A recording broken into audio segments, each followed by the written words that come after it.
Hello, good evening, everybody. Well, hello, everybody. I'm Ellen Jameson. I'm chair of the board of Mercy Housing California. And I am here to welcome you. As you all know, I'm sure today is my birthday, and I wanted to thank you for coming to help me celebrate my 39th birthday. Giacomo, this is the best party you've ever thrown for me. Thank you very much. But seriously, we're so grateful to have all of you join us tonight for our Home is Just the Beginning. In the affordable housing world, we talk a lot about buildings and units, and we most often celebrate groundbreakings and ribbon cuttings and openings. Of course, getting more housing units built and occupied is tremendously important. I'm proud to share that Mercy Housing California owns and operates more than 11,000 units occupied by 20,500 residents. And, thank you. And over the next 2 years, we'll be delivering another 2,000 units of affordable homes to new residents. Thank you. But we don't always pay enough attention to what happens inside those buildings after the residents move in. And so tonight, we celebrate not only the homes we provide, which are a good start, a necessary start, but also the partnerships and hard work that come after move-in. Because moving into affordable housing is truly just the beginning of the transformation of individual lives, families, and communities. The transformative power of service-enriched housing is what attracted me to Mercy Housing. Like all of you here tonight, I have long been passionate about addressing the need for affordable housing as the key to allow all members of our community access to the vast resources and opportunities we in this room enjoy. Mercy Housing's unique approach takes the next step by providing critical on-site programs and services. This important investment in the residents themselves truly magnifies the impact of Mercy's work beyond our unit count. The exponential impact of service-enriched affordable housing inspired me to invest my time, energy, and resources to Mercy, California. Tonight, we will learn more about the impact of Mercy's resident services. These services are completely free and always voluntary, and an outstanding 75% of our residents take advantage of them each year to achieve their career and educational goals, improve their health, and become more connected to their communities. As chair, I can tell you that this is an incredible nonprofit business that pays for over 90% of its cost with earned revenue. That's an amazing accomplishment.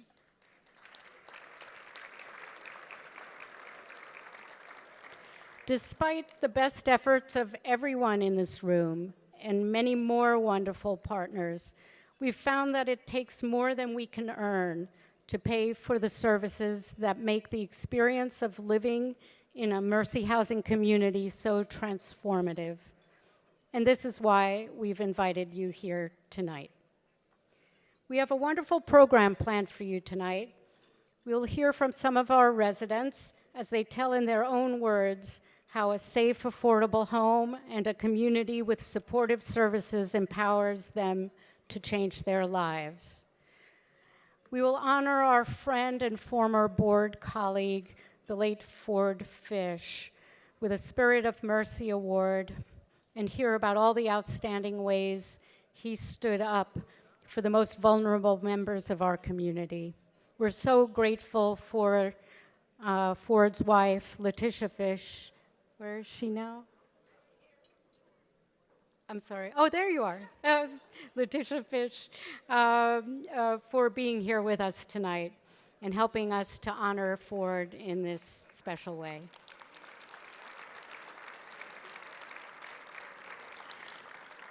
We will also hear from our state senator, Scott Wiener,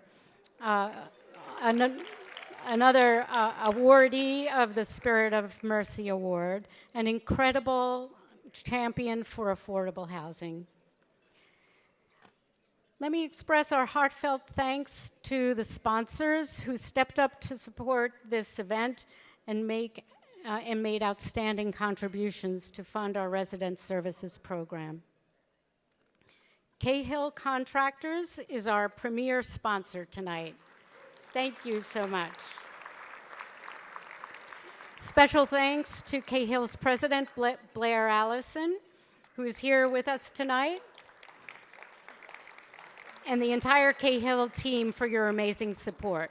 For more than 100 years, Cahill Contractors has been building with quality and integrity. Mercy Housing has partnered with Cahill on countless incredible affordable housing communities, including the one pictured here, the Tehanan project. We had a goal to develop this project in less than 3 years at under $400,000 per unit, and Cahill helped us make that goal a reality.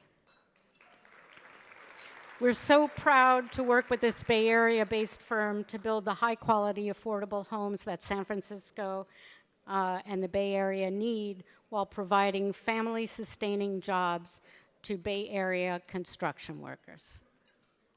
We'd also like to acknowledge our presenting sponsors, Nibby and Swinnerton.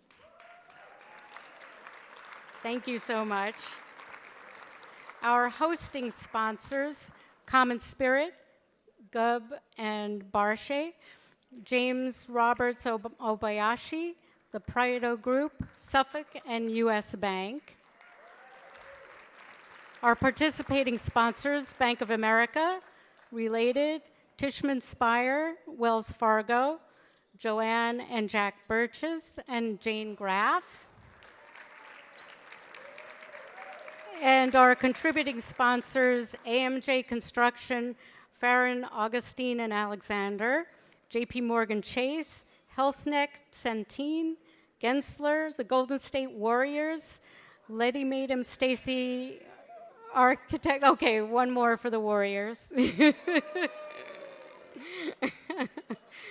Letty Madam Stacy Architects, Van Meter Williams Pollock, Brad Cox, David Levine, and Ezra and Carol Mercy. We're also so grateful to our sponsors at additional categories, and you'll see their names in your program booklet. As you enjoy dinner, you'll also note the recent and future developments that we're working on with many of our partners here in this room. Finally, we're so thrilled to be joined by many members of the Mercy Housing, Inc.'s national executive team. Welcome Mercy Housing, Inc. President Ismael Guerrero and the other members of national leadership. You'll be hearing from Ismael shortly. And with that, I'd like to introduce Mercy Housing California's president, Doug Shoemaker. Hey, everybody. Nice to see you. All right, well, we've got some phenomenal energy in the room. Thanks for coming and joining the cocktail party. It's so wonderful to see so many friends. It kind of made it a little bit difficult to move through the room. I felt like I was at my bar mitzvah, which I never had. Yeah, well, I think that's what it would have felt like. I don't really know. So happy to be here to celebrate Ellen's birthday, and I think a number of people here at Ellen's table have been misled and told they were coming to a birthday party, so Giacomo wanted me to tell you that the after party it's still on at the Tonga Room. Lou's hosting open bar. No, we've got so many great friends and folks in the room. Ellen just mentioned a number of them, and I in interest of time, won't name everyone here, although I feel like I know just about everyone in the room. We're really happy to be joined by so many elected leaders that were here. Supervisor Aaron Peskin was here earlier. In addition to Senator Scott Wiener, we're really happy to have City Attorney David Chu here. And former Mayor and Supervisor Mark Farrell, I know is here, I can't tell where, somewhere. So, at the end of the night, we're having a mayoral primary just in this room. We also are really lucky to have some great city staff here today. Dan Adams, Tanya Lejew, Lydia Ely, I think Rose Cade, Emily Weinstein, Thor Karlofsky, Tanya Lejew, and Phil Ginsberg, all representing a variety of cities around here. As I was walking our dog, we got a dog recently, which is another story. But Phil, now I walk my dog through Golden Gate Park every day, and I have to say, Phil and I worked for Mayor Newsom back when he was a mayor, and I have this memory of this weird day when he made us all walk through Golden Gate Park together, and it looks a lot better, Phil. I want to just say, for those of you that don't live in San Francisco and only hear the bad news, our parks are rocking. So there you go. All right.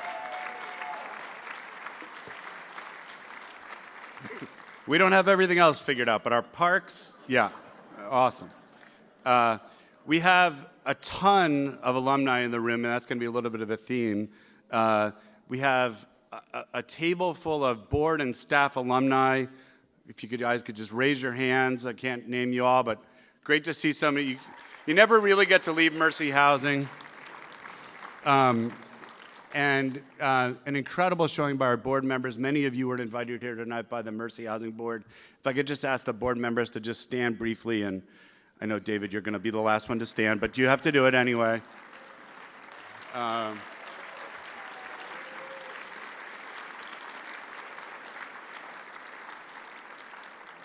want to thank Brian and Suzanne Swift, who connected us with the wine tonight, as they often do. That's another story. The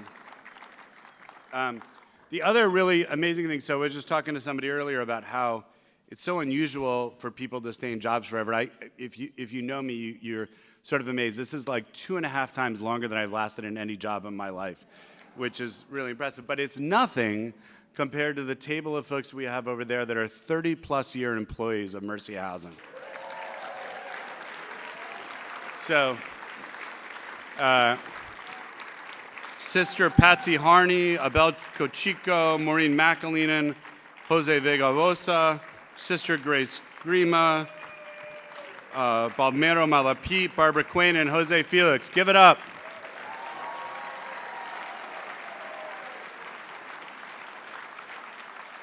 Okay, all right.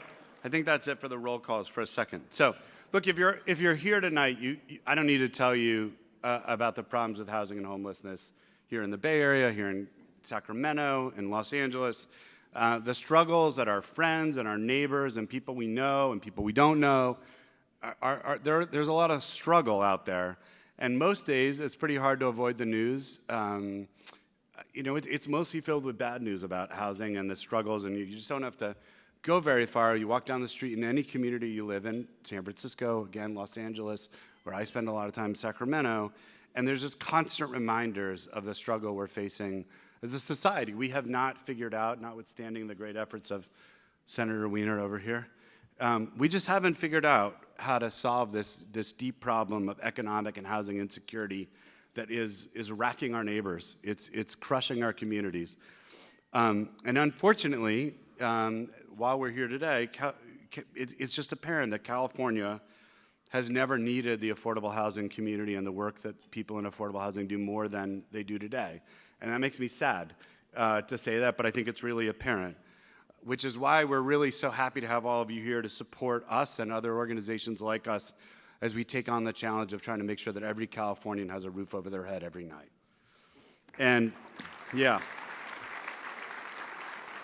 And I wish I was here tonight to tell you that I've got like this secret plan that I've been waiting on and for some reason decided to wait till 2024 to unleash, but no.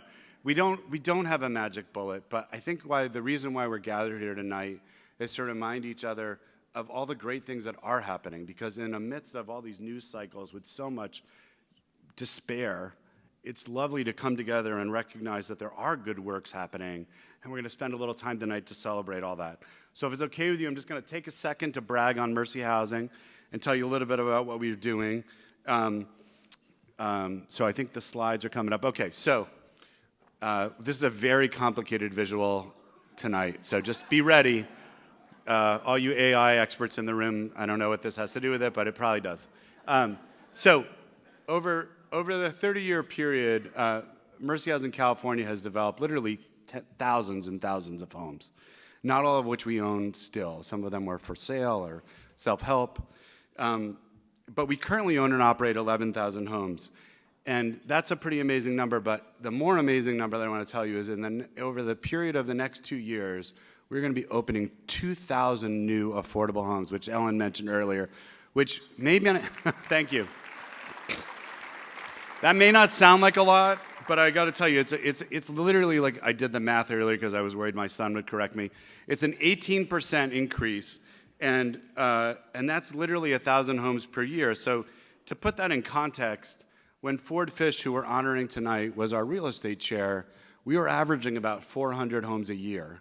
And we made a decision as an organization that we wanted to figure out how to do more, and really put the pedal to the metal, for lack of a better word, and double the amount of affordable homes that we were able to create. And so with Ford's help as the real estate chair, we put together a strategic plan to do this and did a lot of things to help achieve this in partnership with folks in this room. And I think the next slide's coming up here. We advocated with elected officials like the ones that are here in the room, worked with them to educate the public and others about the need for housing. I want to thank Mayor Breed, the Board of Supervisors, and everybody who was supportive of Prop A here in San Francisco, which recently passed, and a big injection of funding. We hired the wonderful staff that many of you already know and are working throughout our organization in development and property management and services. All right, now we get the next slide. I was ahead of myself. And we started to try and experiment. So we did a little bit of work with modular housing, which is a form of factory housing with an intent of really speeding up the work that we did, but also making it less expensive to build. And we have now built 4 buildings, 2 here in San Francisco and 2 in Los Angeles with that. And then we also did something interesting with some partners in the room, including JP Morgan Chase and others. We created a land fund. As you might imagine, not everywhere in the world is super excited about affordable housing. I know it's shocking. But we decided that we wanted to do is create a land fund so that we could go buy land in communities where people are desperate to live because of the great schools and the other wonderful resources there. So this land fund was put together specifically so we could buy and build affordable housing communities that often don't have it. And these are the communities with some of the best schools and the best open space and all the other wonderful resources throughout the state. So it's really been an amazing ride. And I think we're making an impact, although sometimes it's hard to see on the street. But part of that has actually also been this tremendous commitment to work around homelessness. And we have gone from serving around 1,000 folks a year that have been experiencing homelessness. Now we have 2,500 homes in just a few years that serve people that have been previously experiencing homelessness. And it's incredibly hard work. And it's really thanks to the property management and services staff that are also here in the room. So this is I think maybe I have one more call out. I just want to give it up for the wonderful folks that provide operations for Mercy Housing.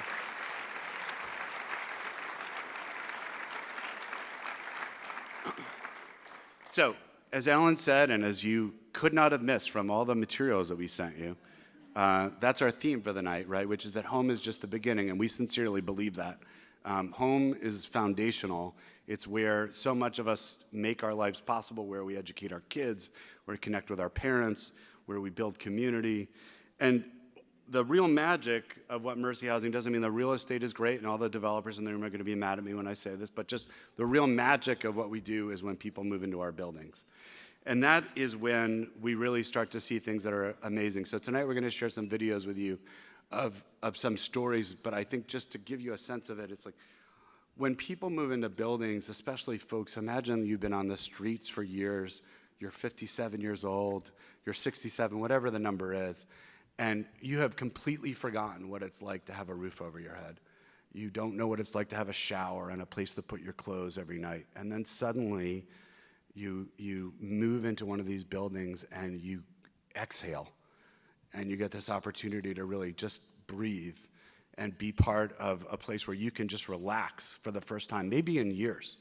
And that is an experience that I mean, I don't know what the rest of you do for a living, but I wouldn't trade anything for that. That is what we're able to do together with the support in this room.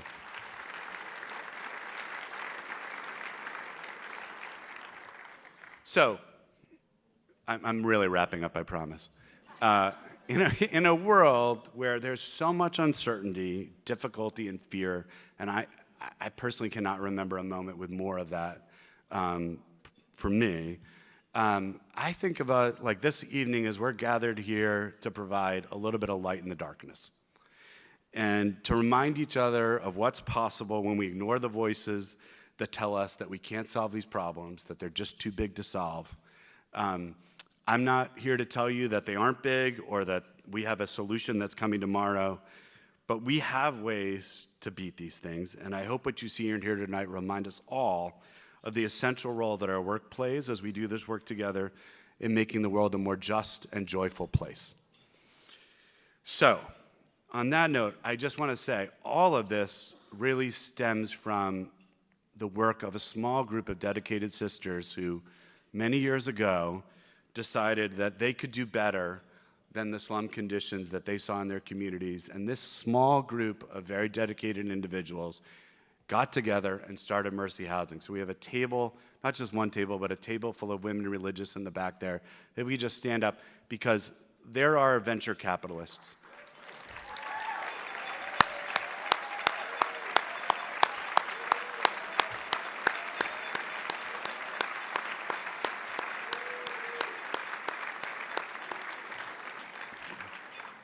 It's really an amazing story. I'm sure there's a Harvard Business Review article on the Sisters of Mercy somewhere.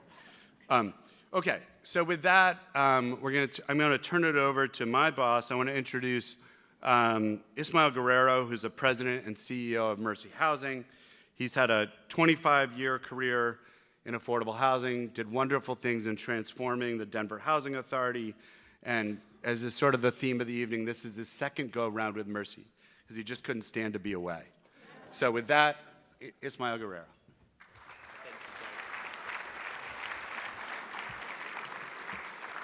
Good evening, everybody. It's always tough to follow Doug because he's such a great, he's passionate about the work. He has been committed to Mercy Housing for so long and really a champion, not of housing, but about the people who live in the housing that we serve. And so please join me, a round of applause for Doug, who's just done amazing work here in California. So as Doug said, I'm Ismael Guerrero. I'm the president and CEO of Mercy Housing, Inc., since 2020, so just completing my 4th year. And if you don't know, Mercy Housing California is one of the 5 outstanding regional offices that we have around the country. We're part of it's a national organization. We're operating in more than 40 states around the country, 25,000 units serving over 45,000 people, families, seniors, individuals. So it's a great organization to be a part of, and as Doug mentioned, I'm back for my 2nd tour. We call ourselves the Boomerangers when we come back again because we love the organization and the legacy. My professional bio, as Doug mentioned, is over 25 years in affordable housing and community development. But my personal bio is really about the power of home and the power of community. I grew up the son of immigrants from Mexico who moved to Chicago back in the 60s, and I was blessed to have a stable home, have an extended family, and have a community that was built around my school and my parish, St. Casimir in Chicago. But not all my friends had that, and it had implications for the outcomes. And even from those early days, I understood and experienced that housing is essential, but it's not sufficient. It's about the opportunities and the sense of community in the neighborhoods that we grew up in. As you heard from Ellen and Doug, at Mercy Housing, our work really begins when we move a family into their home. whether it's a family, seniors, or individuals, into their new home. And that's when the magic begins, and that's when the magic happens. While we're proud to be the largest affordable housing nonprofit in the United States, what brings me even more pride, give it up for Mercy Housing. What brings even more pride is the way we think creatively and compassionately to foster the best possible living environments for the residents who call Mercy Housing home. And we know we always have to be ready for the next opportunity, even if we don't see it coming. You may have heard this last year that Mercy Housing got a very special surprise in 23 when we were awarded $25 million from McKinsey Scott and her Yield Giving Foundation. One of the largest gifts that she had made in the housing community. You know, Mercy Housing has over 40 years of legacy positively impacting the health, education, economic outcomes for the residents who live in our affordable housing communities. And we view this gift as a real affirmation of that 40-year legacy. This gift coincides with the launch of Mercy Housing's new 3-year strategic plan, which will guide how the funds are being used. We'll leverage the gifts by investing in the programs and the projects that amplify our housing goals, that enhance our resident services and foster innovation and creativity across the whole organization. Immediately, we're making investments based on the strategic priorities, but we're also committing funds to our Mercy Housing Endowment, which is going to create more stable funding for our resident services into the future. We've used some of the funds already to acknowledge and appreciate our staff who really make all of this possible. And we acknowledged some of them earlier today, but none of this is possible without the staff, frontline, on-sites, in the offices that commit to the mission and the organization and the residents.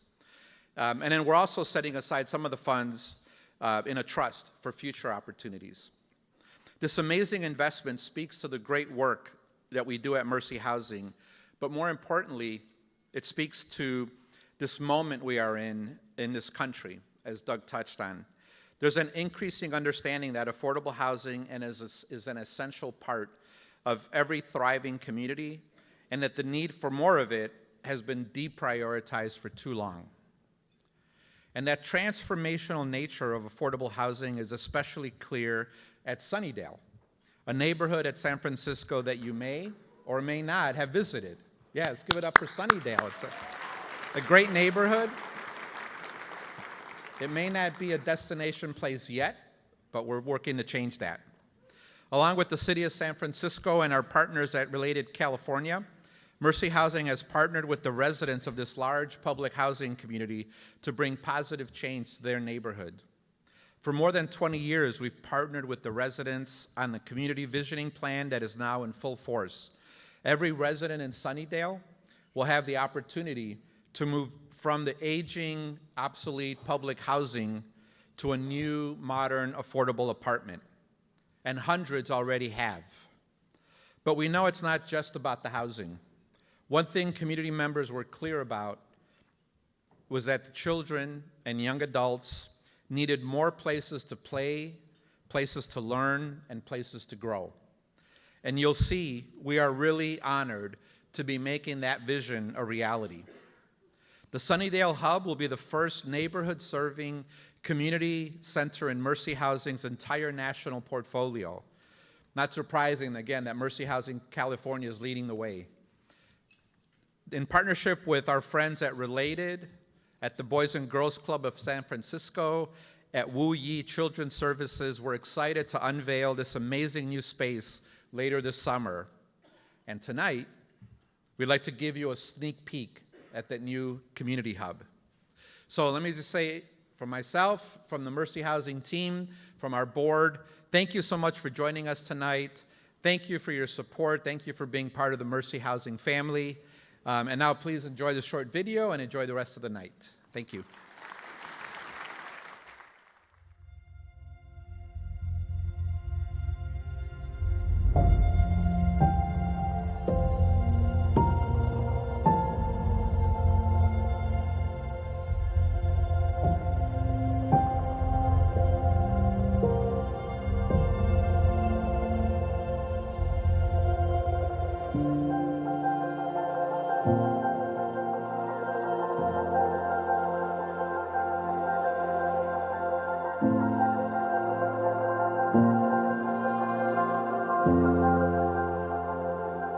The hub will be the heartbeat, the epicenter, the beacon of hope for the neighborhood. What I really love about the hub is that it's a part of a larger plan that we're doing in Sunnydale. We believe that if youth have access to high quality and safe homes, along with access to resources and a high quality community center that allow them to play and grow, that youth will be able to transition well into healthy young adulthood. Our goal is to kind of break down some of these generational barriers and to bring the communities together and keeping alive this vibrant and colorful culture that they have. We've been in the neighborhood for more than 20 years. Residents for decades have been advocating to have a community center and a recreation center, and we have involved residents through every step of the way of the design process, as well as engaging them to help us understand what programs families want in the hub this fall. And we're just really happy that we're able to bring this vision to life for residents and neighbors. Today, when the kids walk through the community center for the first time, I hope they're really excited about the sheer size of the space, that this space is theirs. This clubhouse will serve 3 times the youth that it's serving now. I'm excited to see how this opportunity is going to change the lives of the youth in Sunnydale. I feel like it's important for the kids to have a creative space because it really helps them vent in a positive way. I can see myself spending time here, involving myself in the community, and if there's any events I can help volunteer at. I love all the extra space, especially all the space for the kids, and as far as activities, Boys and Girls Club, I think it's going to make a big difference. You know, when Mercy first came to the neighborhood, we had a good relationship with them and we thought highly of them for what they've done around the city, but they have really showed up in Sunnydale in a great way for a lot of years now. They've communicated really effectively with the neighborhood. They've met all the promises that they've made to residents. Been really, really impressed with how they've handled themselves here.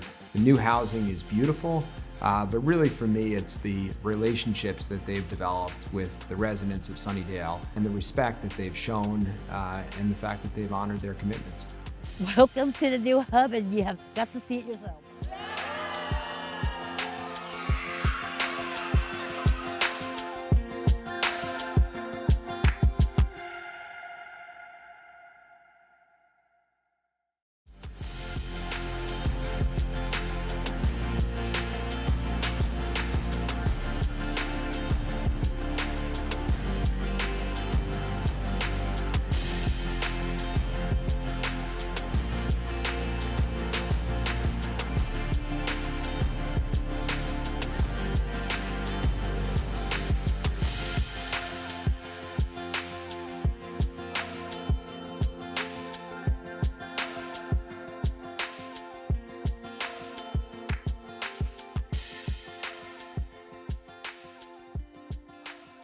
Thank you so much. And now I'd like to share more about one of Sunnydale Hub's greatest champions, the late Mercy Housing California board member, Ford Fish.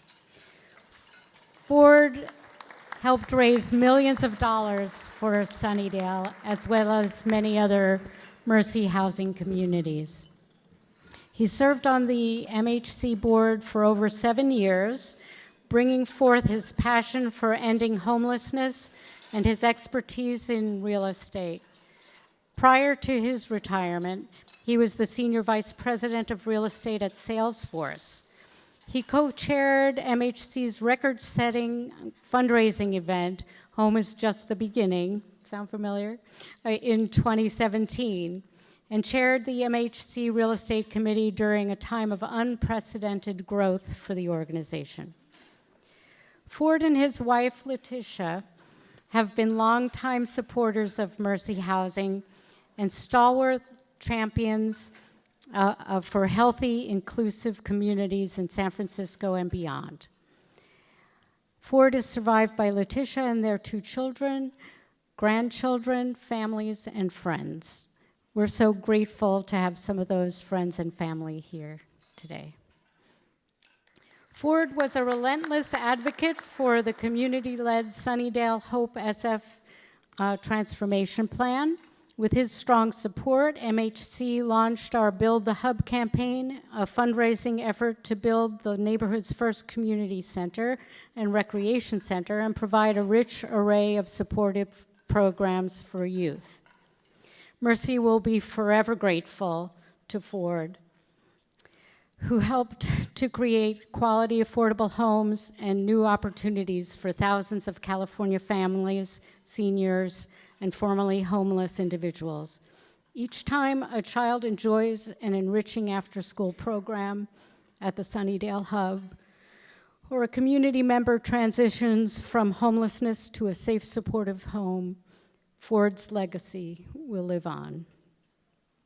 With that, it's my absolute honor to present Ford Fish with a Spirit of Mercy Award, and we'd like to invite Ford's wife, Letitia, to the stage now.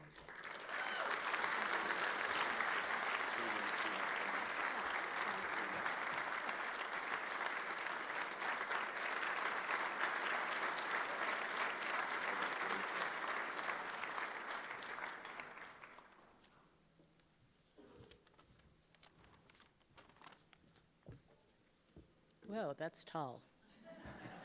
Okay, well, we'll go down this way. I'm not as tall as you, Scott, though. Ford. Wow. He is here today. I can feel him. I really can. He would say, "Is this for me?" Ford was a very, very humble man. He was very successful in so many ventures, both as in his career and personal life. He was an amazing man, not just because he was my husband, but because he believed in people. He believed in the power that one person can make a difference. This is why he believed in Mercy Housing and served on the board. He believed that everyone, as they said today, should have a home, an affordable one. And this is what Mercy Housing is all about. He was a San Franciscan, and he went to Gala High School, went to City College, on to Cal Poly to study architecture, then came back and went to USF and got a business degree. He was an amazing guy. He really knew how to put deals together. He got Business Leader of the Year twice by Business in San Francisco. He was the champion for Salesforce Network, the campus. And he built so many buildings all around the world. I think he went, I guess, about 30 different countries. And he had a great group of people, they're right here, from Salesforce that helped make a lot of those deals happen. I will never forget when he came home after touring Sunnydale community in Visitation Valley several years ago and visited the projects and saw how people were living. Many of the places had broken windows, no heat, infestation of rats, rodents, etc. You get the picture. He said, "Letitia, something has to be done about this."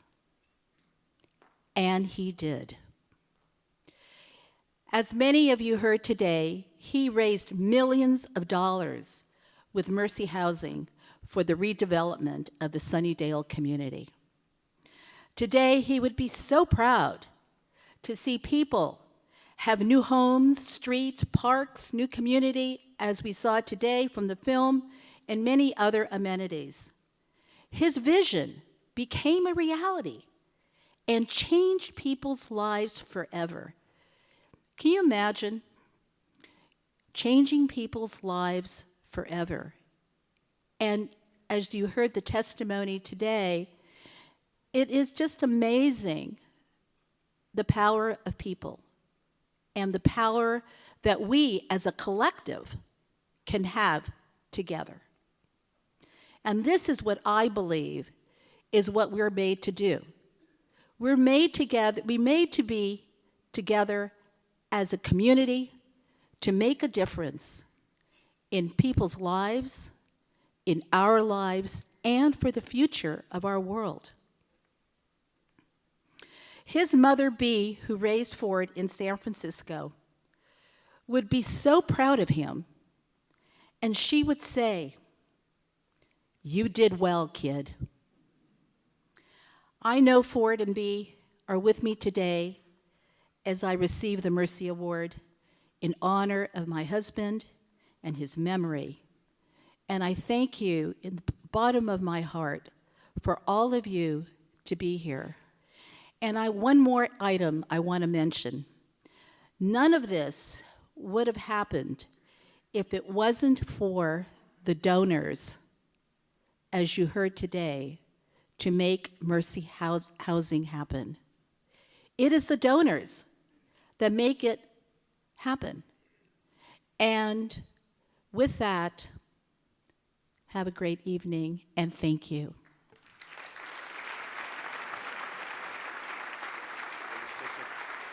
That's Scott's.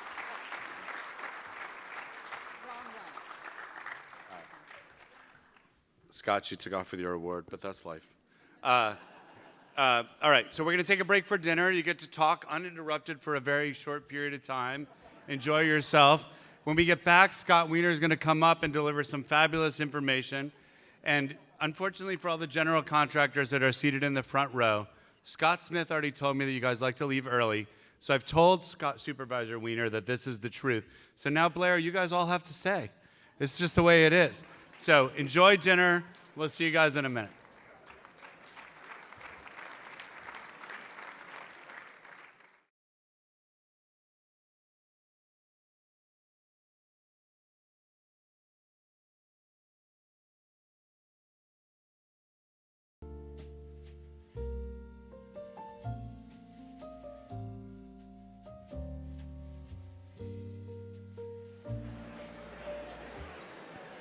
All right, everybody, I hope you enjoyed your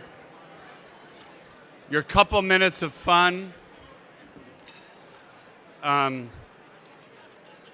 am super unlikely to get your attention. No. I'm really excited to introduce Ramey Dare, who is our... and I keep looking to see that Ramey hasn't left. Where is she? All right. Ramey Dare is our Regional Director of Housing. Many people think of Ramey Dare as Miss Mercy Housing. She's been an incredible presence and leader over the years and is going to introduce Scott Wiener.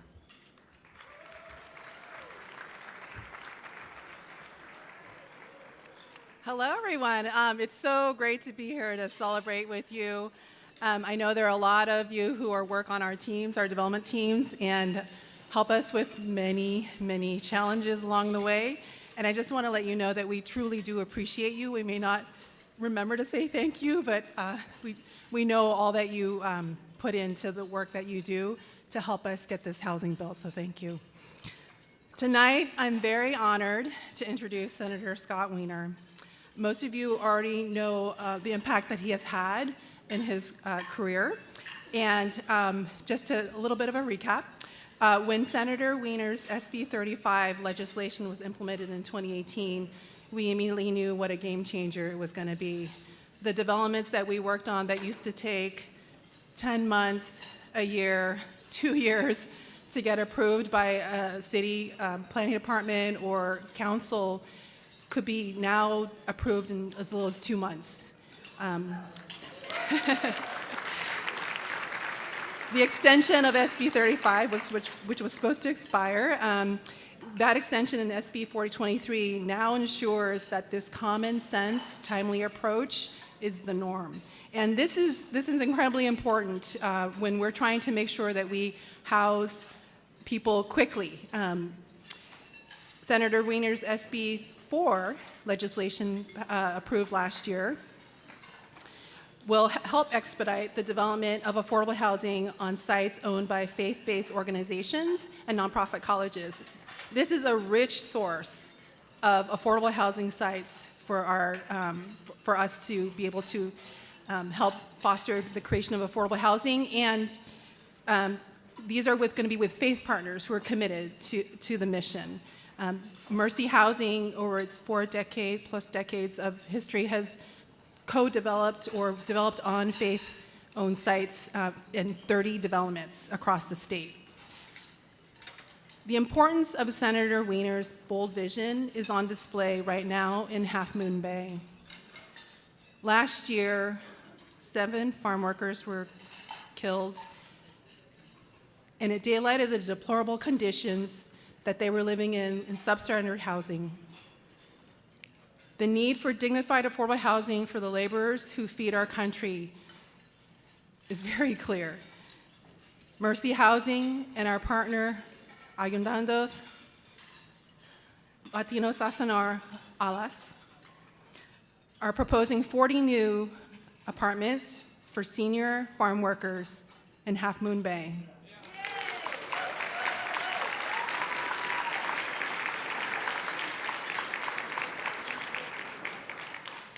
Thanks to Senator Wiener's advocacy, next year, coastal communities like Half Moon Bay will be included in expedited approvals under SB 35. For now, we are fighting concerns at the city around parking, traffic, and height, while farm workers continue to live in substandard conditions, far away from services and the town center. Our current experience in Half Moon Bay underscores the importance of state law that prioritizes dignity, respect, and justice for our most vulnerable. Senator, we are so honored to thank you for your persistent advocacy and to celebrate you with the Spirit of Mercy Award.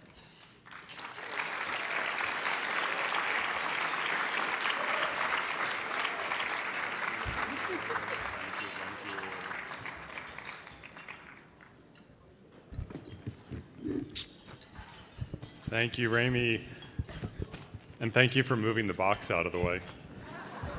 That would have, I would have been touching the ceiling pretty much. First of all, it's such an honor to be recognized tonight by an organization that I've worked with and held in such high esteem for so many years. Mercy Housing is the gold standard when it comes to affordable housing, and just an amazing, amazing, amazing organization. I also want to thank, from the bottom of my heart, Doug and his wife Claire. We actually went to college together. So this August, it'll be 36 years that we've known each other. The fall of 1988, I am getting up there. And just Doug is just an incredible leader in the housing space, and it's an honor to call him a friend. You know, people sometimes, given all the housing work I've done, and we have been able to break some glass working together to tear down a system that was broken and that we are fixing. And people sometimes say to me, and I will say, I think I've been probably burned in effigy in some parts of the state of California and some parts of San Francisco too, because of the work we've done on housing, and we've ruffled some feathers. And people sometimes say to me, why do you do this work? Why do you push so hard? Why do you piss so many people off when you do it? And the answer is really simple. Housing is basic to life. That's it. 5 words. Housing is basic to life.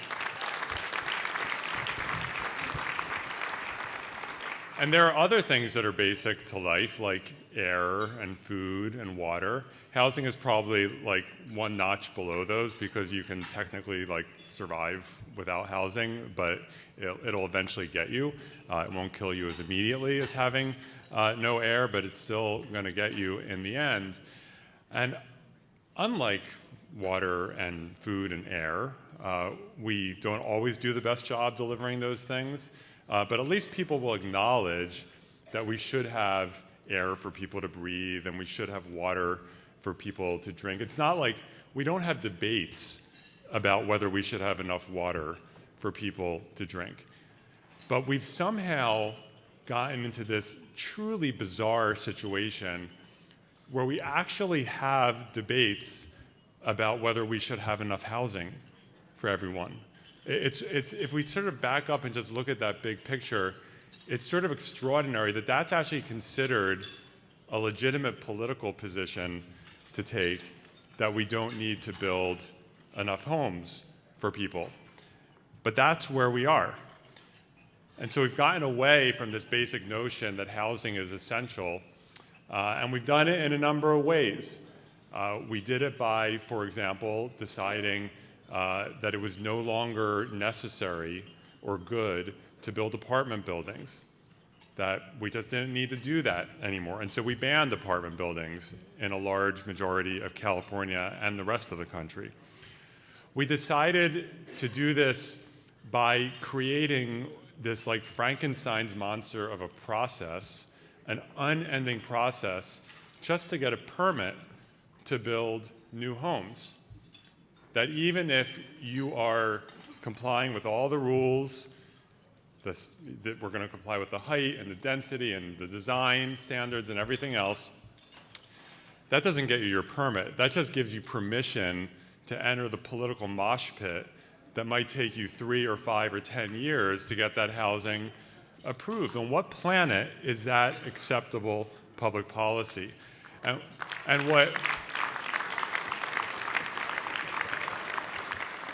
let me tell you, what Rami just talked about, that project in Half Moon Bay, that project, when farm workers were murdered, were massacred, and it finally shed a light for those of us who eat food but don't always interact with farm workers, how this society treats farm workers like human garbage at times, living in absolute squalor. And we have Mercy and other people coming forward to say, we want to build housing, not just for farm workers who have spent their entire lives toiling in the fields and deserve to live as seniors with basic human dignity. And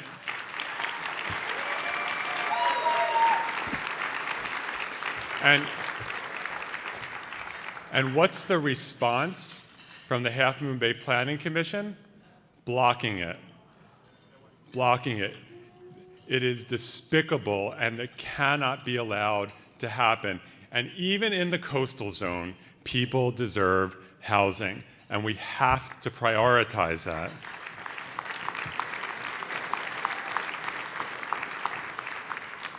We impose all sorts of special fees and taxes on housing because, if someone wants to build new homes, there must be something wrong with that. So let's put a bunch of fees on top of it because we want to tax things that we don't like and make it harder and more expensive.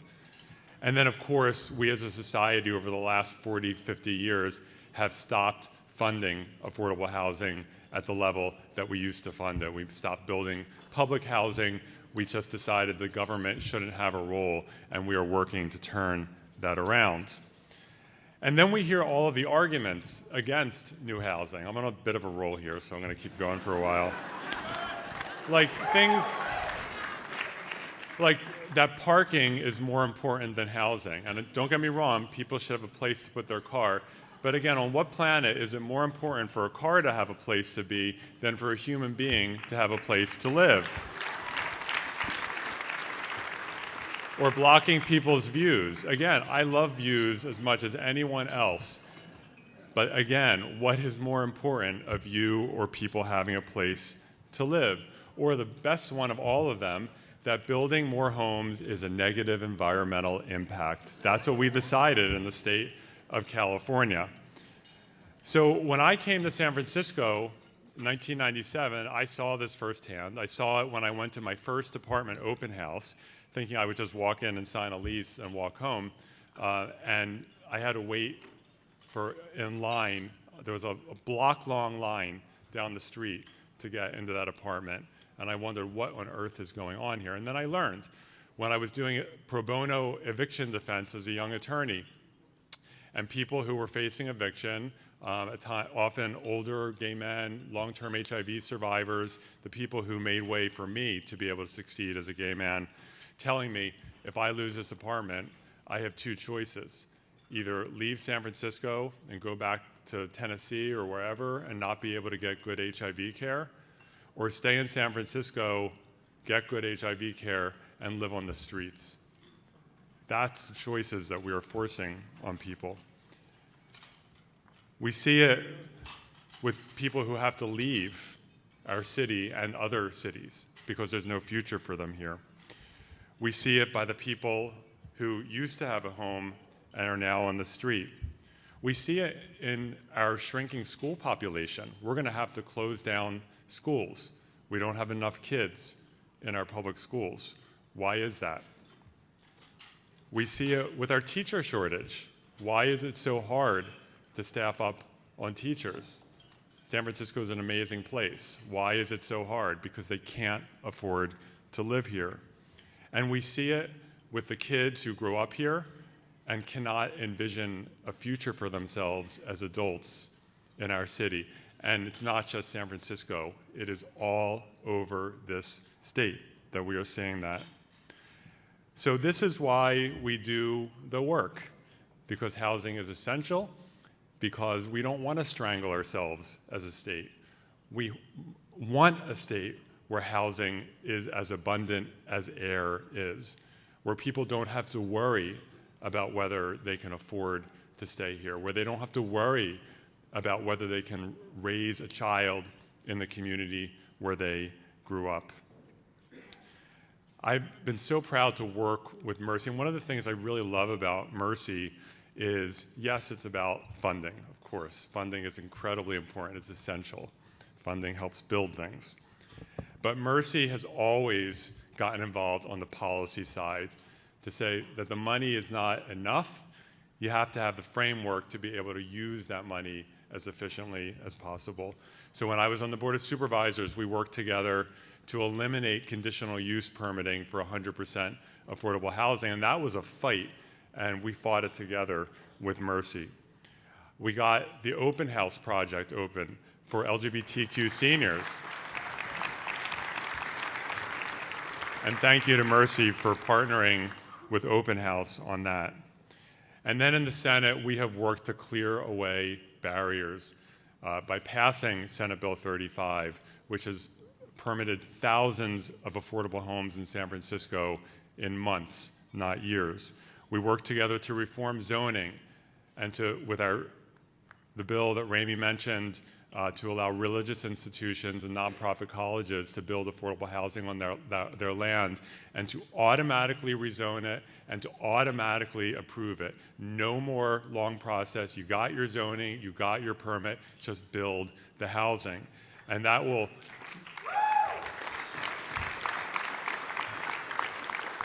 And that is going to open up to 170,000 acres of land in the state of California, effectively dedicated for affordable housing. So thank you to Mercy for working with us on these and so many other efforts to make it easier to build new homes in California.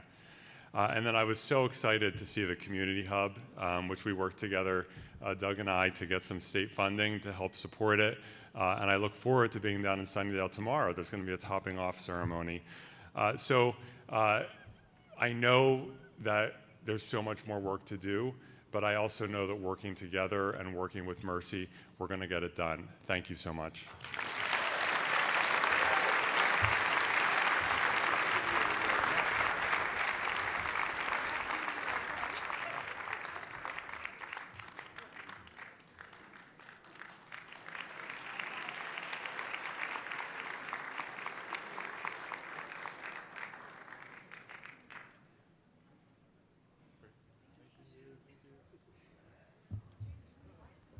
You know you're in a strange room when zoning is an applause line.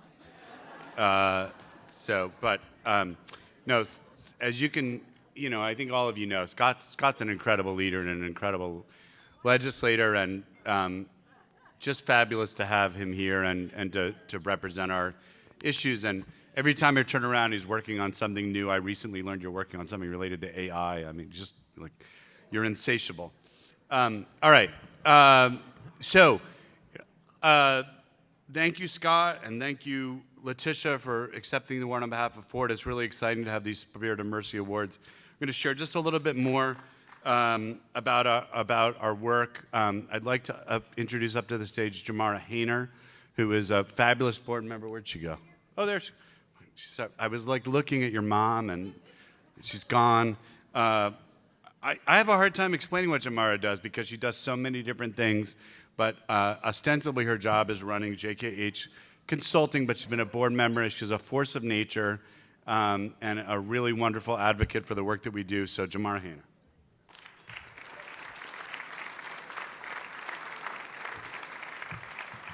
Good evening. Following Scott Wiener makes you want to run out of the room because there's no way to follow you. So thank you for your leadership. The best I can do is be very brief. So thank you to everyone, and Ellen, happy 39th birthday again. Thanks for having us at your party. So I joined Mercy Housing because I love the way that we approach community development, which is really looking at the whole person. We build the buildings, and the buildings are amazing, but we really care about the people inside of the buildings. And we understand that health and housing have to go hand in hand. And that even though good health starts with a safe and clean and stable place to live, that's only the beginning. So you guys here tonight are awesome, but our residents are really, really, really the best. And I want to talk about them for a second. Our residents are seniors on fixed incomes. They are young people just starting out on their own, and they are parents holding down multiple jobs and still being there for bedtime every night, which is just the hardest thing in the world. Once they're moved into their home, the majority of Mercy Housing residents partner with our resident services team, who are phenomenal, to not just stay housed, but improve their health, achieve their goals, support their families, and getting to see them grow like that week after week, month after month, year after year is one of the best privileges all of us have. So I'm excited to introduce you tonight to a few of the Mercy Housing residents who are achieving incredible things with the support of our teams and with all of you here tonight. So please remember that all the ways that you give, if it's with your time, and ideally if it's with your tickets and your funding, and everything else, your sponsorships, our funded need after that, this is what we're doing and this is who we're doing it for. So thank you so much for joining in this mission where home is just the beginning, and please meet some of the amazing folks who get to call Mercy Housing home.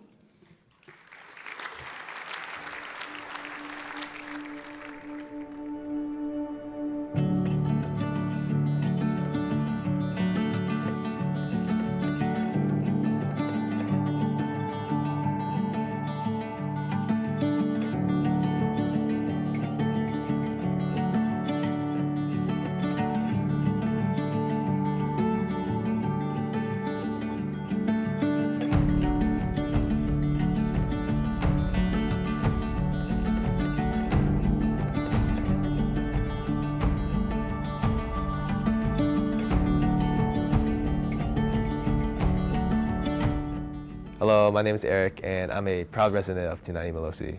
So before I moved into 290 Melosi, I lived like a little bit, like 3 blocks down the street at like SF Housing Authority. I lived there for around 15 years, so probably like mostly out my entire life. The things that have changed when me and my family moved in was like the improvement of like quality of life, physical and like mental conditions, like spacious, there's like heating. I have my own room, so I can like study and like do anything without like disrupting like my parents. The foundation of what determines who has a good life and who doesn't is, you know, having the basis of good health. And in order for me to influence that good health to everyone else around me, I believe that I must work in a healthcare setting. I felt like being a nurse would be the ideal career path for me.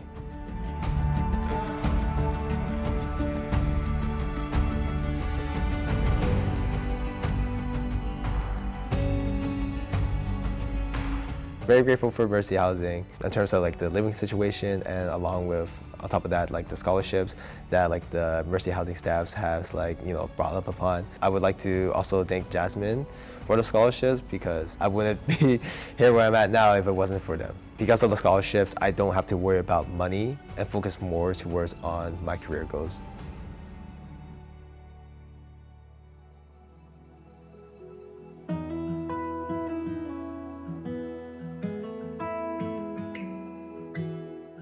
Hi, my name is Katrina Castillo. I'm a resident at Gleason Park Apartments. Hi, my name is Anthony Rodriguez. I'm a resident at Gleason Park Apartments. When we first moved in here at Gleason Park Apartments, it was a true blessing. It was a real dreamer, didn't think it was really happening. We lived here with my husband Anthony, me, myself, my daughter Leo, and Celeste. Before we moved in, we were staying at a shelter called Gospel Mission.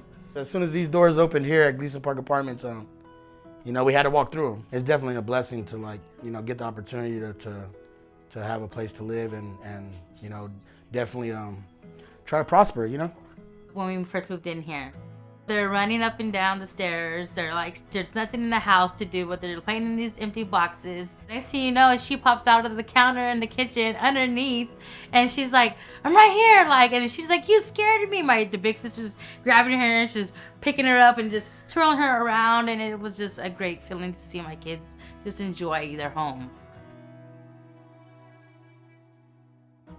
I started at Chipotle a year before I moved in here. And from there on out, I started as a crew member, worked my way up to a manager, to a SL, to a kitchen leader, a service leader, an apprentice, and now I am a GM at Chipotle. Just got my own store. So yes, it's the ladder has just been building, and it's gonna keep on going up from there. I'm very proud of myself too as well. It took a lot of this self-discipline, prioritizing, your family, making boundaries in your life, with certain people, and just focusing on us.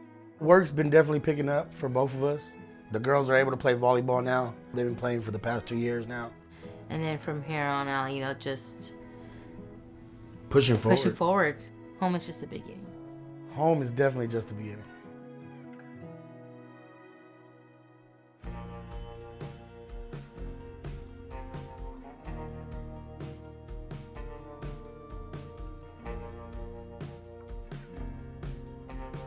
I'm Timothy, and I'm a proud resident of Tahannon. I lived in SRO on Eddy Street in the Tenderloin before I moved to Tahannon. At first I was nervous moving in because I was used to living on the streets, but then once I got moved in and stuff, I was able to feel comfortable. The thing that changed that I was able to call it my house, my home, and I have a safe place to live. I don't have to, I can cook my own meals, I can take my shower. I was able to get computers and stuff just so I could start schooling. Yeah, it was a big change. Now that I got this place, my mental health has got better and stuff because I'm relaxed and stuff and just be at peace. And stuff. Don't have to worry about someone coming up behind me or while I'm asleep or something like that. So, yeah, it is a big help on my mental health. My job is working at General Hospital. I work at Hummingbird. It's a respite for people with mental health problems and drug addiction, and also experiencing homelessness. The reason I got into the work is because I was there, so I experienced what they're going through. I like helping people, and it gives me an opportunity to give back. And since I've been there, I got 5 people a place in their own apartments and stuff like that. Yeah, it's been a good experience. I was in a wheelchair. and stuff, and I was on the streets, I didn't have no job, no place to go, and now look at me. I'm a walking witness. No matter what you're going through, if you hang in there and you don't give up, things will happen. But you just gotta keep your chin up and keep it going, because doors are going to open.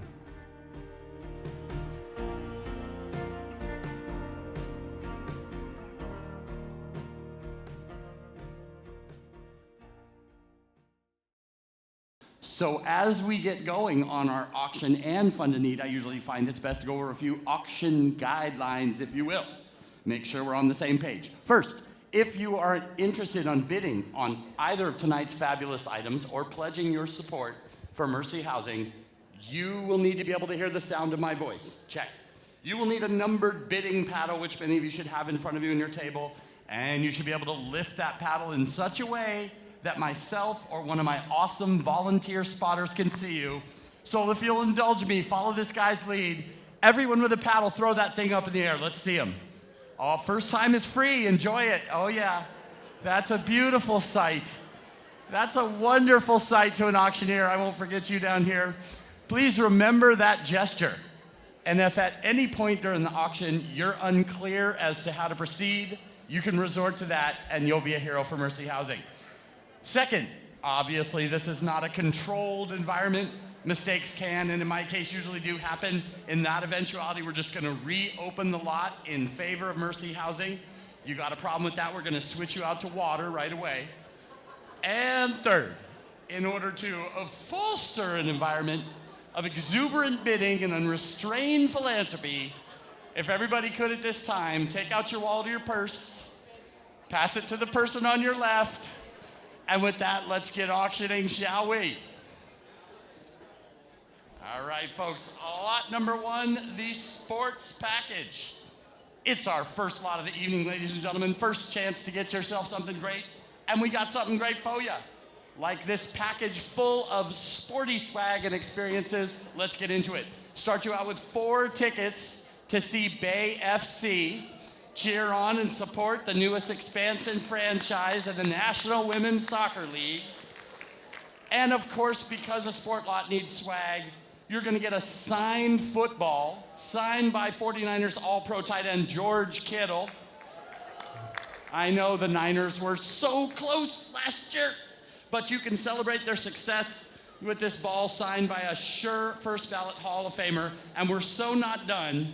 Speaking of the Niners' great season and last year, the NFL last season had a My Cleats, My Cause promotion to raise awareness for great causes, and Niners offensive lineman Spencer Burford chose to honor Mercy Housing. So we have this amazing pair of signed, game-worn cleats from Spencer Burford. They've got the Mercy Housing logo and colors on them. You get this beautiful display case. You get a quote from him explaining why he chose Mercy Housing and how it moved him. When the Niners win the Super Bowl this next season, this is going up in value.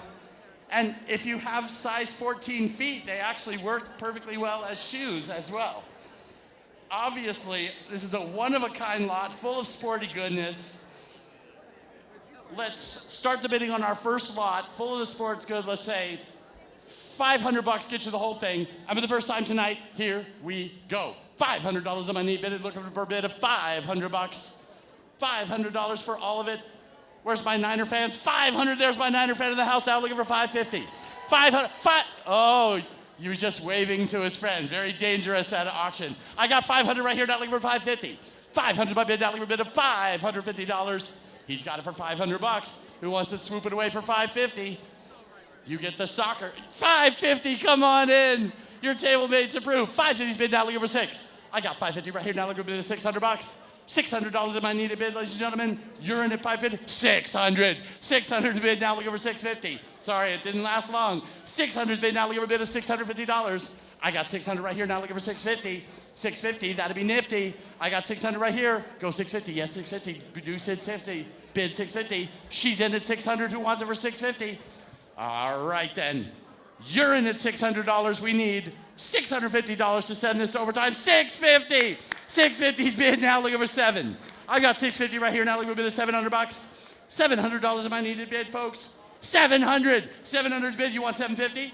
I got 750 I got. 750, but there's 8. 8 is bid now, looking for 850. $800 of my bid now, looking for a bid of 850.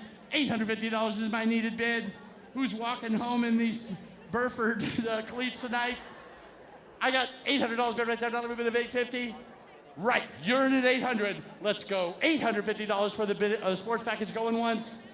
$850 going twice. You don't got to bid against yourself, but I like that spirit. She gets it. There's $850 right there, now looking for 9. He's got $850, you want 9? I got $850 right here, now looking for 900. $850 is my bid, now looking for a bid of $900. $900 is my needed bid, folks. You're in at $850. Where's my $850? I got $850 right here, now looking for $900. Going once. $900 going twice. Yeah, he's still in at $850. $850's bid now looking for $900. Going once. $900 going twice. Fair warning, $1 bid, $900 and... oh! I like your sense of drama. 900 is bid now, $950. I got 900 right here, now looking for a bid of $950. $900 is my bid. $950 is my needed. Okay, $950 is my needed bid. One time. $950. $950's bid. We've come all this way. Who's going to a nice round 1,000? I got $950 right here, looking for a bit of a grand. We need $1,000 to keep this game going. $950's bid, let's go. $1,000 going once. $1,000 going twice. Last call, fair warning, $1 bid, $1,000. Sold for $900. What's your paddle number? What's your paddle number? Where's my $950? Paddle number 254. Paddle number 254. Watch for him in the cleats later tonight.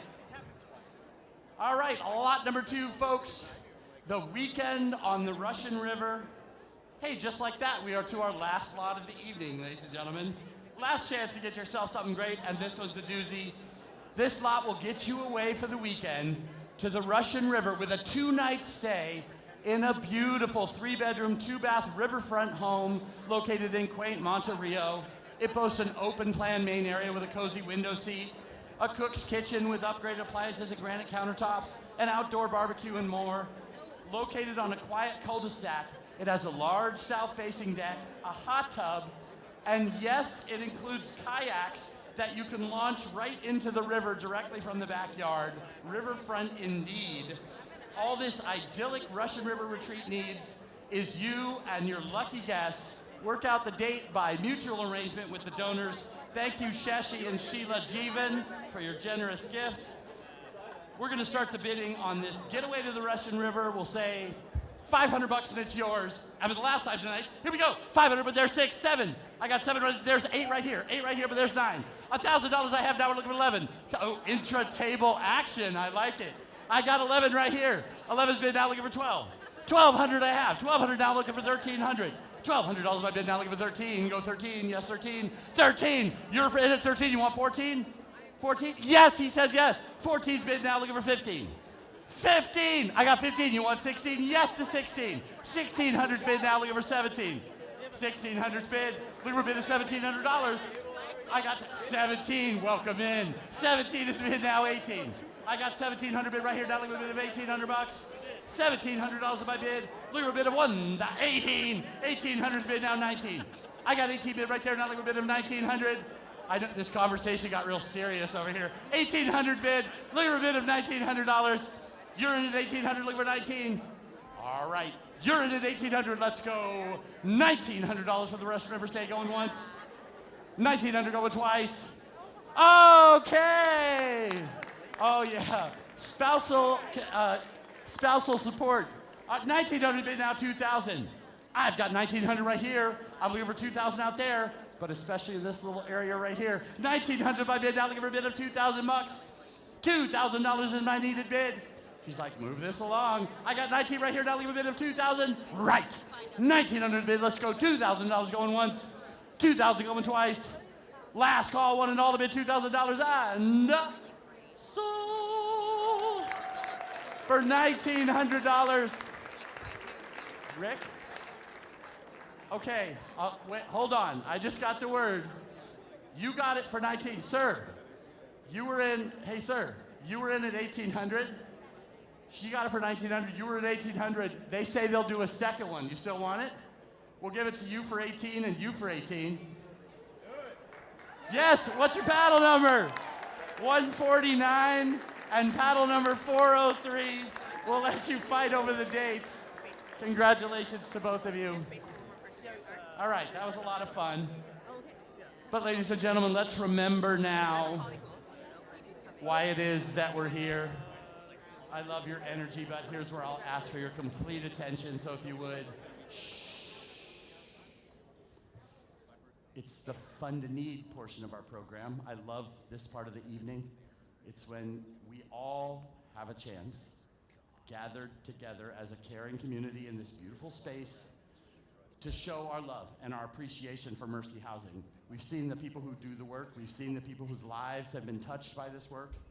And now's our opportunity for all of us to show our support and do it in a way that makes sure that these programs continue for the next family, for the next person transitioning out of homelessness, for the next senior or disabled person or person living with HIV/AIDS. And we're gonna do it by raising our paddles. I'm gonna start ambitiously high tonight at $5,000. The ask is great because the need is great, ladies and gentlemen. And we're gonna work our way down, 2,500, 1,000, 500, 250, all the way down to $100. And it's our hope that everyone tonight who has a paddle has an opportunity to pledge and show support at the level that works for you, that makes sense for your family. And if we can all push just a little, maybe you jump up one level from the one you just thought of when I said those levels. Together, we will all harness the awesome power of collective giving, and the community will benefit as a result. So with all that being said, I know I said I'd start at 5,000, but of course I wouldn't be doing my job if I didn't at least put it out there. Is Adrian Crow here? Where's Adrian? Would anyone like to give any amount in excess of $5,000? Adrian? How much would you like to get? $10,000. We'll get you a paddle. And Ellen and Giacomo, are you here? Ellen and Giacomo, how much would you like to give tonight? $10,000 as well. All right, is there anyone else tonight who's moved by the Spirit who would like to pledge any amount in excess of $5,000? Anyone?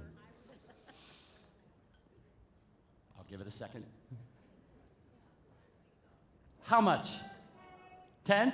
Paddle number 267 coming in with $10,000 as well. Thank you both so much. Anybody else? Did I miss anyone above 5? All right, let's take it to our first level. We're off to a great start, ladies and gentlemen.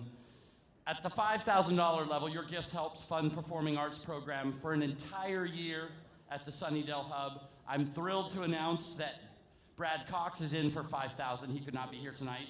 The Golden State Warriors stepped up with $5,000 as well. Let's see if we can get anyone to follow their generous example. Wait, is David Levine here? David. Okay, I believe David's in for $5,000 as well. Thank you so much. All right, who wants to join them? Anybody? Paddle number 244, $5,000 tonight. Paddle number 194 with a gift of $5,000. Paddle number 273. Thank you so much for your generous gift. Paddle 144, front and center. Thank you so much for your gift of $5,000. 403 coming in with $5,000. Thank you, sir. Anybody else? Do we miss anyone at $5,000? All right, the next stop on our journey of giving is the $2,500 level. I'd like to thank Tom Lockard and Crankstart, who already pitched $2,500. Your $2,500 gifts helps pay for field trips for families, seniors, and supported populations. $2,500 helps make that happen. Is Letitia Fish here? Letitia's in. Thank you. Front center 150 coming in for $2,500 as well. Who would like to join them? Who's in at 25? Paddle number 391, 2,500. 271, 2,500. 268, your table mate, $2,500. 235, I got you, sir, $2,500 as well. 386, 2,500. 404, 2,500 bucks. Paddle number 313, 2,500. 142 with a gift of 2,500. And paddle number 368 with a gift of 2,500. Oh, coming in late, and I love it. 146, 2,500, and 149 with a gift of 2,500 as well. Woo! You beautiful people. All right. The next stop on our journey of giving is the $1,000 level. This helps provide mental health first aid courses for staff who serve people experiencing homelessness. This trauma-informed training program teaches individuals how to respond to signs of mental health and substance use challenges. So important in addressing the homeless problem here in California. Your gift of $1,000 helps make that happen. Let's see if we can get some paddles going. Who's in for 1,000? 179, $1,000. 412, $1,000. 141, $1,000. 419, $1,000. And 418, $1,000. And 409 right behind you, in for 1,000. 398, $1,000. 405, $1,000. 291, $1,000. I got you, 398. 288, $1,000. 394, $1,000. 389, $1,000. 381, $1,000. 299 with $1,000 as well. Moved by the Spirit. 137, $1,000. 135, $1,000. 130, $1,000. Check this table. 334 with $1,000. Paddle number 358 with $1,000. 254, $1,000. Coming on in is 262 with $1,000. And paddle number 202, I see you, with a gift of $1,000. Behold the power of collective giving, ladies and gentlemen.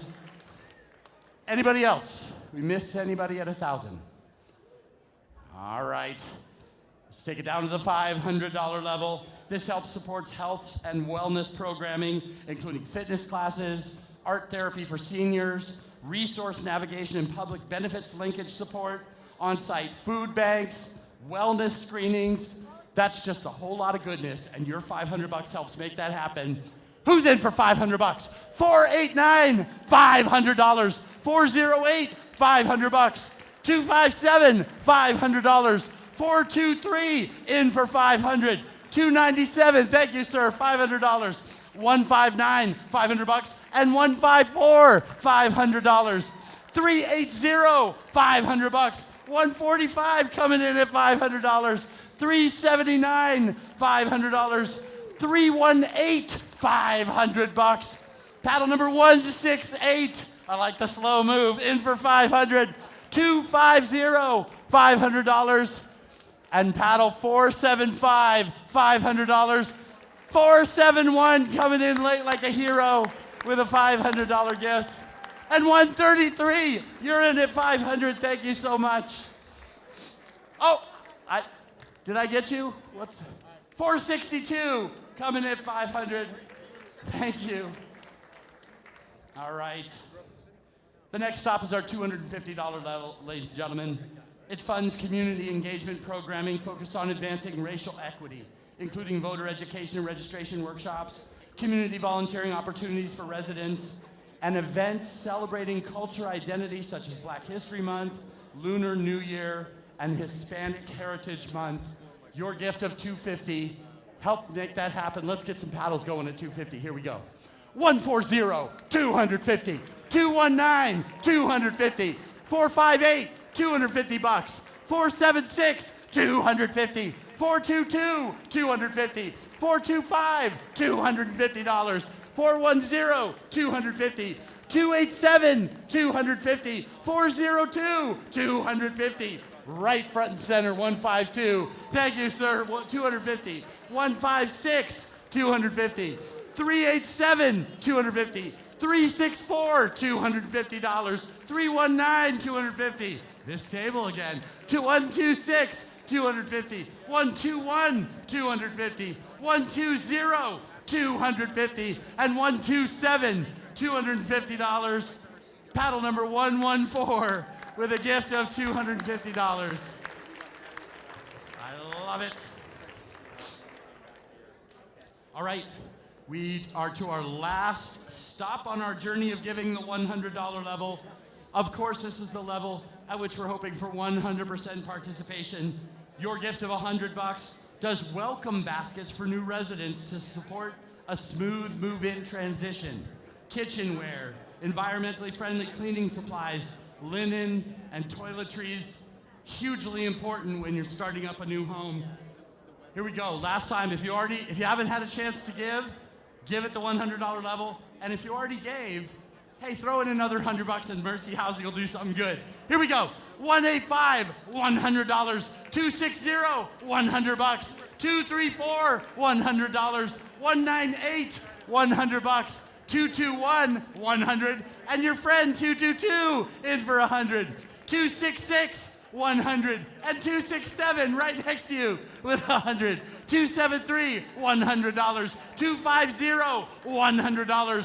445, $100. 441 in for $100. And 442 in for $100. 421 in for $100. 467, $100. 165, $100. 283, $100. 309, $100. 369 right behind you, $100. 385, $100. 364, $100. And your table mate, 366, coming in with $100 as well. And here we go. Paddle number 347 with a gift of $100 tonight. All right. Anybody? Oh, 173, moved by the Spirit. I love you laying in the weeds till then. It's awesome. Coming in with 100 as well. Anybody else? Superhero moment, swoop in. Okay. We're adding up the total even as we speak. But if you would, ladies and gentlemen, give yourselves a huge hand. Wow. You just went a long way towards ensuring that these programs to continue. I have one really cool bit of housekeeping. You might have heard it's Ellen Jamison's birthday board chair. Yay, happy birthday to her. In honor of her birthday, at every table, the person whose birthday is the closest to today, please feel free to take the centerpiece home with you when you go. Happy birthday, Ellen. You've been gracious and generous. That's the live portion of our program. Thank you for letting me be part of your celebration. Let's welcome Doug Shoemaker back up to the stage.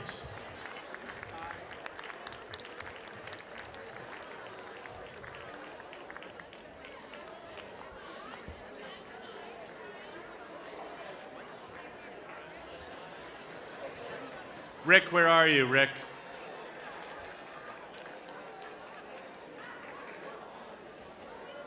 Got Rick in the house. All right. Listen, I know people are headed for the exits.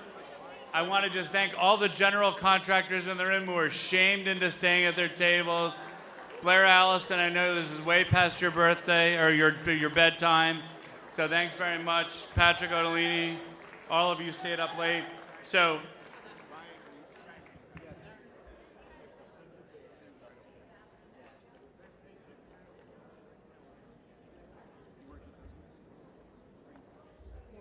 all right. We're really good at math here at Mercy Housing. So I'm just happy to say that this is a record for us. It's the most money ever raised for us at this event. So the live auctioneer, $146,900 with a total of over $500,000 to go for these services. So thank you so much. Have a wonderful evening, and remember, Lou Vasquez, open tab at the Tonga Room. Thank you so much. Thank you for supporting us. Hope to see you soon. Thank you.